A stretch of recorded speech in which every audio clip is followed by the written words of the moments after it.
కందుకూరి గారు. రాజ్ కందుకూరి గారు, నిర్మాతలు అయితే ఒక నిర్ణయం ప్రకటించారు, మీరు ఆల్రెడీ చూస్తున్నారు. చిన్న సినిమాలకు ఓల్డ్ వేజెస్ కంటిన్యూ అవుతాయి. పెద్ద సినిమాల వరకు చూస్తే 2000 లోపు ఉన్న వాళ్ళకి మొదటి సంవత్సరం 15%, రెండో సంవత్సరం 5%, మూడో సంవత్సరం 5%. అలాగే వేజ్ 1000 లోపు ఉన్న వాళ్ళకి స్ట్రైట్గా 20% పెంపు, 2 సంవత్సరాల వరకు ఎలాంటి పెంపు ఉండదు, మూడో సంవత్సరం 5% పెంపు. ముందు ఈ నిర్ణయంపై మీరేమంటారు? అదేనండి, అంటే ఇప్పుడు 1000 రూపాయల లోపల ఉన్న వాళ్ళకి ఇమీడియట్ గా 20% ఇంక్రీజ్ చేస్తున్నారు. సెకండ్ ఇయర్ ఉండదు, థర్డ్ ఇయర్ 5% అన్నారు. సో ఇదే వేరే వాళ్ళకైతేనేమో ఇమీడియట్ గా 20% అండ్ 5% అది ఎగ్జాక్ట్లీ. సో ఆ notification we are waiting for that అండి. అట్లీస్ట్ దీనికి దీంతో ఏమైనా కొంతైనా రిలీఫ్ వచ్చి షూట్ స్టార్ట్ అవుతాయేమని చూస్తున్నాము. ఇప్పటికే ఆల్మోస్ట్ 1 వీక్ అయిపోయింది, నో షూట్స్. నో డౌట్ ఇందాక బసిరెడ్డి గారు చెప్పినట్టు వారికి ఎవరైనా కానీ హార్డ్ వర్క్ చేసేటువంటి లేబర్ ఎవరైతే ఉన్నారో, పర్టికులర్లీ 1000-1200 వస్తున్నట్టు ఇందాక విలేజ్ లో కంపేర్ చేస్తే వీళ్ళకి వచ్చే తక్కువే, కరెక్టే కాదన్నాం. బట్ ఒక్క డెసిషన్ ఒక్కళ్ళు తీసుకునేది ఇది కాదు. ఇది మొత్తం ఇండస్ట్రీ తీసుకోవాలంటే we are bound by film chamber and producer council, కాబట్టి దాని మీద వెళ్లాల్సిందే. హోప్ఫుల్లీ దీనికి ఒక రిజాల్వ్ వచ్చి వాళ్ళు కనుక దీన్ని ఒప్పుకుంటే ముందుకు వెళ్ళగలుగుతాం. వీఆర్ హోపింగ్ అండి. అంటే రాజ్ కందుకూరి గారు, ఆల్రెడీ డిబేట్ లో ఫిల్మ్ మహిళా వర్కర్స్ యూనియన్ నుంచి చంద్రకళ గారు ఉన్నారు. మాకు ఆల్రెడీ మేము 1000 రూపాయల బ్రాకెట్లోనే ఉన్నాము. 1000 రూపాయలు లోపు లేదంటే 1000 రూపాయలు ఉంటే 20% పెంపు అంటే 1200 వస్తుంది, మాకు ఎక్కడ సరిపోతుంది, ఇది కరెక్ట్ కాదు, ఈ విషయంలో కొంత ఆలోచన చేయాలి అని అంటున్నారు మానవతా దృక్పథంతో. అదేనండి, వారు ఇప్పుడు అంటే ఇందాక నేను మాకు వచ్చిన క్లిప్స్ లో చూసింది అయితే దామోదర్ ప్రసాద్ గారు క్లియర్ గా చెప్పారు ఇది ఫైనల్ అన్నట్టుగా. బట్ వీళ్ళ రిప్రజెంటేషన్ ప్రాపర్ గా అక్కడికి వెళ్ళిందా, వీళ్ళ డిమాండ్స్ ఏంటన్నది, లేకపోతే ఎవరు వీళ్ళని రిప్రజెంట్ చేస్తున్నారు ఎగ్జాక్ట్లీ నాకు తెలీదు. ఈ యూనియన్ సైడ్ నుంచి ఎవరు మాట్లాడుతున్నారో తెలీదు. ఇది ఏమన్నా వీళ్ళు రీనెగోషియేట్ చేస్తారా లేకపోతే దీనికి ఒప్పుకుంటారా అది తెలియదండి. ఇది తెలిస్తే మనకు మండే నుంచి అయినా షూట్ స్టార్ట్ అవుతాయి.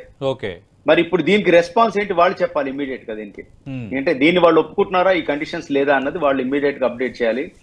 ఎందుకంటే మొత్తం సందిగ్ధంలోనే ఉంది ఇదంతా కూడా. ఈగర్లీ వెయిటింగ్ అండి మేము కూడాను. బసిరెడ్డి గారు, నేను చెప్పినట్టుగానండి, ఇప్పుడు షూట్ లో ఒక 1000 మంది వర్కర్స్ ఉంటే 500 మందికే వర్క్ ఉంటుందండి. అంటే 50% పీపులే. మీరు కృష్ణానగర్ అక్కడ ఇక్కడ చూస్తే ఎవరికి డైలీ వేజ్ వర్కర్స్ రావట్లేదు, అందరికి వర్క్. ఆల్రెడీ నిర్మాతల సైడ్ చూస్తే దే ఆర్ లూజింగ్ హెవీలీ అండి. నో డౌట్ ఇప్పుడు దాంట్లో నిర్మాతలు ఒక్కొక్కళ్ళు ఒక హీరోకి 50 కోట్లు ఇవ్వచ్చు, 100 ఇవ్వచ్చు, 150 ఇవ్వచ్చు. కానీ ఈ వేజెస్ ఇలా ఉంటున్నాయంటే అలా చేసిన సినిమాలు కూడా దే ఆర్ లూజింగ్ అండి every film. So that's a sad situation. దీనికి ఏదో ఒక రిజాల్వ్ రావాలి. Industry has to see golden days అని వీఆర్ లుకింగ్ ఫార్వర్డ్ అండి. ఓకే, బసిరెడ్డి ఆలోచన చేయాలని అంటున్నారు. ఈ రిక్వెస్ట్ పై మీ స్పందన ఏంటి? ఖచ్చితంగా చంద్రకళ గారితో నేను ఏకీభవిస్తాను. But at the same time వాళ్ళు ఏదైతే 30% అనుకున్నారో దాంట్లో ఆల్మోస్ట్ 20% రీచ్ అయ్యారు కదా. అంటే అట్లీస్ట్ ఇన్నాళ్ళు మనం ఏదైతే మన మధ్యలో అసలు ఒక రీచ్ అవ్వనుకున్న పాయింట్ ని రీచ్ అయ్యామో, దీన్ని ఈ మూమెంట్ లో కనుక వాళ్ళు యాక్సెప్ట్ చేయగలిగితే ఈజీగా ముందుకు వెళ్తుంది వ్యవహారం. అలాగే అట్ ది సేమ్ టైం వీళ్ళ రిప్రజెంటేషన్ ఏదైతే ఉందో, మాకు మరీ తక్కువ ఉన్న వాళ్ళకి 1000 కన్నా తక్కువ ఉన్న వాళ్ళకి 30 చేయండి అని వీళ్ళు ముందు అడిగారా లేదా? ఇప్పుడు అనిల్ గారికి వీళ్ళు రిప్రజెంటేషన్ ఇస్తే, ఎందుకంటే అందరితో మాట్లాడడం కుదరదు కదా, వీళ్ళందరి తరపున ఒకే వ్యక్తి మాట్లాడతారు కాబట్టి అతనికి వీళ్ళు ఎవరైతే మాట్లాడారో ఆ వ్యక్తికి కరెక్ట్ గా కన్వే చేశారనేది మాకు తెలియదు. బట్ ఈ మూమెంట్ కి ఇది యాక్సెప్ట్ అవడం కరెక్ట్. ఇందాకైతే ఒక విషయం చాలా షూర్ అండి, ఆయన చెప్పింది బసిరెడ్డి గారు. థియేటర్కి వెళ్తే ఒక 360 రూపీస్ 370 రూపీస్ కాఫీ ఏంటండి, పాప్కార్న్ 570 ఏంటండి, అసలు అంటే ఈ రేట్లు చూస్తే నిజంగా ఇండస్ట్రీ వాటికి భయపడే సినిమాకి రావట్లేదు సార్. ఇది వాస్తవం, నాకు చాలా మంది చెప్పారు రావట్లేదు. ఇప్పుడు ఒక కామన్ మ్యాన్ నెలకు 20-30 వేలు సంపాదించేవాడు, మంచి సినిమాలు ఒక 3-4 వచ్చాయి, కమర్షియల్ వాల్యూ ఉన్నవి, పిల్లల్ని వైఫ్ ని తీసుకుని వెళ్తారు. 4 వెళ్ళొస్తే పార్కింగ్ దగ్గర నుంచి ఇవన్నీ కలిసి ఇంత కాస్ట్ అయితే అది ఒక్క చోట డిస్కరేజ్ అవుతారని నా ఫీలింగ్.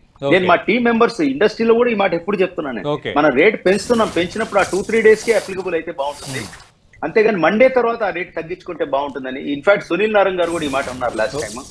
రేట్స్ ఇంక్రీజ్ చేసి థియేటర్కి వచ్చే వాళ్ళని మనం డిస్కరేజ్ చేయకూడదని నా ఉద్దేశం అండి.